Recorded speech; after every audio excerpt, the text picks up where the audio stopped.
হুম, চামচ দেব। দেখো আজকে বাবাই সকাল সকাল কি বানালো আমাদের জন্য। কি এটা বাবা? চিড়ার পোলাও। ওই দেখো গুড়িয়া এখনো শুয়ে আছে, উঠেনি। তাড়াতাড়ি ব্রাশ করো শোনা। আর আমার অবস্থাটা দেখো, আমি অনেক কাপড় কেচে আসলাম।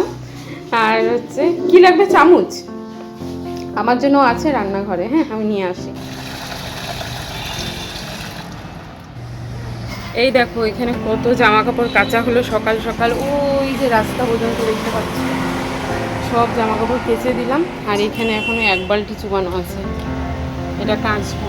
আগে একটু খেয়ে দিয়ে নিই। আর ঘর পরিষ্কার করাও আছে। এদিকে দীপঙ্কর দেখো পুজো দিচ্ছে। ও এখন ঠাকুর ঘরটা ধোয়াচ্ছে। স্নান কমপ্লিট হয়ে গেছে, এখন ও পুজোটা দেবে।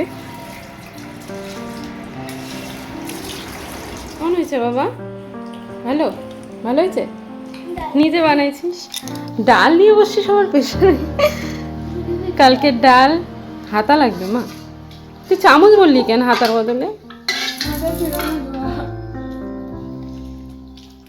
এখন আমি বাসন মাজিনি জানো তো। আর গুড়িয়া শুয়েছিল, দেখো বিছানাও এখন গোছানো হয়নি, বিছানাটাকেও গোছাবো। নমস্কার, কেমন আছো সবাই? আশা করি ভালো আছো, সুস্থ আছো। আমরাও সকলে ভালো আছি। আর আজকের ব্লগটা এখান থেকে স্টার্ট করছি। আর আমাকে দেখে বুঝতে পারছো, মনে হচ্ছে আমার ঠান্ডা লাগেনি, কিন্তু ঠান্ডা লেগেছিল। আজকেও ঠান্ডা আছে প্রচণ্ড, কিন্তু আজকে রোদ উঠেছে, তাই দেখে সমস্ত জামা কাপড় কেচে দিলাম। আর জামা কাপড় কাচলে জানো সোয়েটার ফেটার সব ভিজে যাবে, আর সোয়েটার পরে না কাছাকাছি করা যায় না, তার কারণে সোয়েটার খুলে ফেলেছি। আর এখন একটুকু ঠান্ডা লাগছে না, যেহেতু কাছাকাছি করলাম। আর রান্নাঘরের বেহাল অবস্থা, রান্নাঘরটা পরিষ্কার করব, তারপর রান্না বসাবো। আর পুজোটা দেওয়া হয়ে যাচ্ছে। আজকে তো আমাকে পুজো দিতে হবে না, দীপঙ্করই দেয়, আমি বৃহস্পতিবার করে দেই। তো চলো আজকের ব্লগটা দেখতে থাকো, আশা করি ভালো লাগবে। দেখতে থাকো। আর কি বলো তো, কালকে অনেকগুলো ভাত বেঁচে গেছে, আর আজকে আর কিছু মনে হচ্ছিল না যে করি। আর ভাতগুলো একটা গতি করতে হবে, তা ভাবলাম আলু, ফুলকপি, পেঁয়াজ, ডিম এটা দিয়ে খুব সুন্দর করে একটু ভাত ভাজা করে নিই। আর ভাত ভাজার মধ্যে ডিমের পোচ হবে, আর হচ্ছে আচার দিয়ে, আর একটা বাটা করব ধনিয়া পাতা টমেটো দিয়ে, সেটা দিয়ে বেশ ভালো খাওয়া হয়েছিল। আর এখানে দেখো আজকে কিন্তু গোটা বাড়িটা আমি একদম পরিষ্কার করেছি। তোমাদের কিছু শেয়ার করতে পারিনি, কারণ মোবাইলটা আমার কাছে ছিল না, গুড়িয়া মোবাইলটা দেখছিল তার কারণে। আর ওর শরীরটাও একটু খারাপ হয়েছে, তাই ভাবছি যে মোবাইলটা নিয়ে শুয়ে থাক, ঠান্ডার মধ্যে বাইরে না বেড়ানোই ভালো। সন্ধ্যা হয়ে গেছে, এখন সন্ধ্যাটা দেব। দেখো সন্ধ্যা হয়ে গেছে একদম।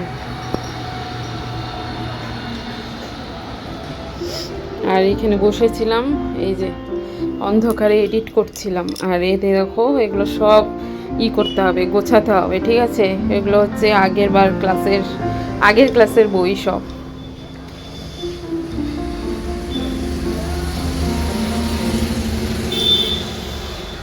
আর আমার কিন্তু সন্ধ্যা দেওয়া হয়ে গেছে, তারপর ঘরে আসলাম। গুড়িয়া বলছে আমার কিছু খেতে ইচ্ছে করছে।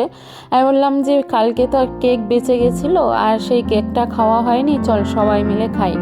আর বাচ্চারা কিন্তু জানো কেক কাটতে ভীষণ পছন্দ করে। আর তাই আমি বললাম যে তুই কেকটা কাট, আমাকে পিস পিস করে দে, আমিও খাই তোরাও খা। আর গুড়িয়ার নাকি এই কেকটা বেশি পছন্দ হয়নি, ওর ক্রিম কেকটাই বেশি ভালো লেগেছে। আর বাবাইয়ের নখে একটু কেটে গেছিলো, সেটাও দেখাচ্ছিল। আর এখানে দেখো সুন্দর করে পিস পিস করে কেক কাটতে পারে গুড়িয়া। আর গুড়িয়া কিন্তু কেক কাটতে ভীষণ ভালোবাসে। আমার মনে হয় প্রত্যেকটা বাচ্চাই কেক কাটতে ভীষণ ভালোবাসে।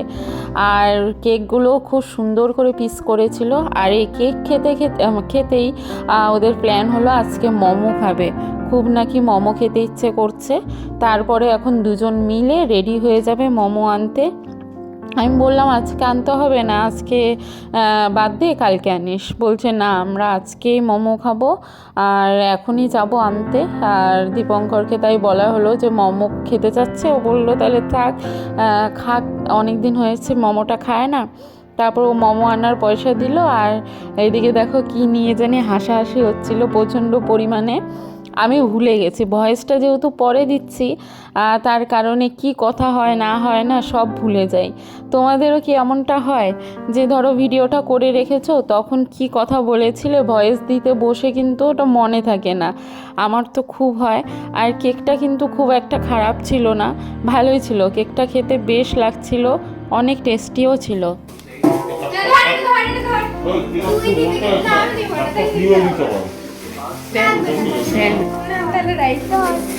না আমার জন্য আনবা না তুমি? পারবা? শোনো, অল্পই দিবে তো, ভারী দিবে না, অল্পই দিবে, ভারী দিবে না। আর তুমি তোমার লক্ষ্মী ঠাকুর, তুমি তো আমার জন্য কত কিছু আনো, এটা তোর হাতে করে আনতে পারবা না? মা কি ঠান্ডা মা, কুয়াশা, একদম সাইড দিয়ে যাবা। হ্যাঁ জানার সময় আমি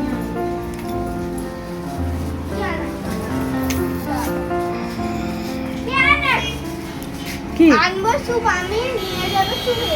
না নিয়ে যাবে তুই, আনবো আমি। এখন খালিটা তুমি নিয়ে যাবা, ভরাটাও নিয়ে আসবে তাই বললো। আমি নিয়ে আসবো।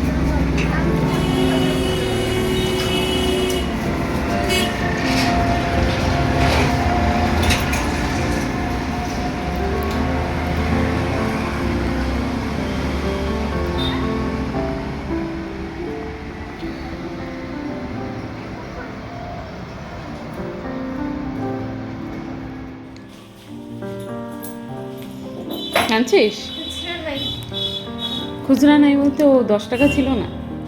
পাইছি। দেখি তুমি কি, মা এটা কি করে আনছো? গরম জন্য বাবা? হ্যাঁ ওখানে রাখো, পাকায় রাখো। এটা কি স্যুপ? পুরা ভর্তি সুপ আনছি। ব্যাগ সস সস আর হচ্ছে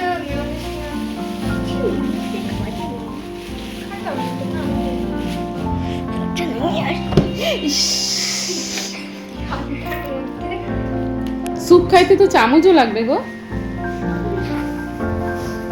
দেখি চপগুলো কেমন। মোমো হচ্ছে ওর জন্য, আর এটা প্রিয়া, আর আমার জন্য চপ। আমার জন্য 2টা চপ আর ওদের 2জনের জন্য একটা একটা। আর দীপঙ্কর বলে খাবে না, আমি বললাম আমি একটা খাই। কি বাবা?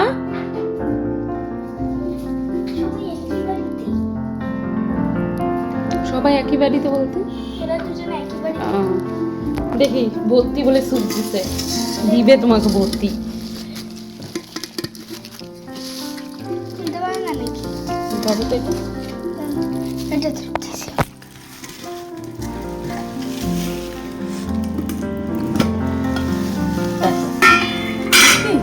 ভর্তি তো। স্যুপটা ভালোই। সুপটা গন্ধ কেমন বানাইছে গো? ভালো ভালো। আগের থেকে ভালো। এই ওটা খুলে গেছে। খিচুড়ি খেয়েছে তাও দেখবে। খুলে গেছে আমার তো। চামচ আনবো বাবা? কোনটা ঝাল? স্যুপটা? কই, আমার তো ঝাল লাগলো না। তুমি ঝাল খাও। চপটা অত ভালো না খেতে।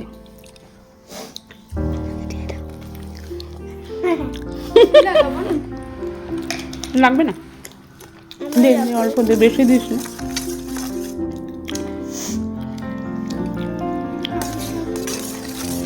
হ্যাঁ হুম।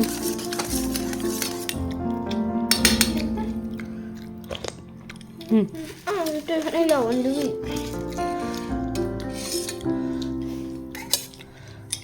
কেমন? ও চামচটা বারবার পড়েই যাচ্ছে।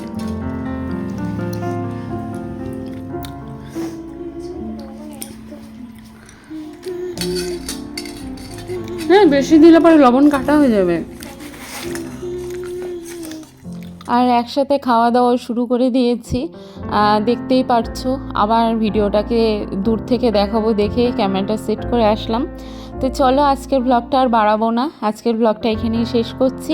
তোমাদের যদি ভালো লাগে অবশ্যই লাইক, কমেন্ট, শেয়ার করো, আর আমার চ্যানেলটাকে সাবস্ক্রাইব করে দিও।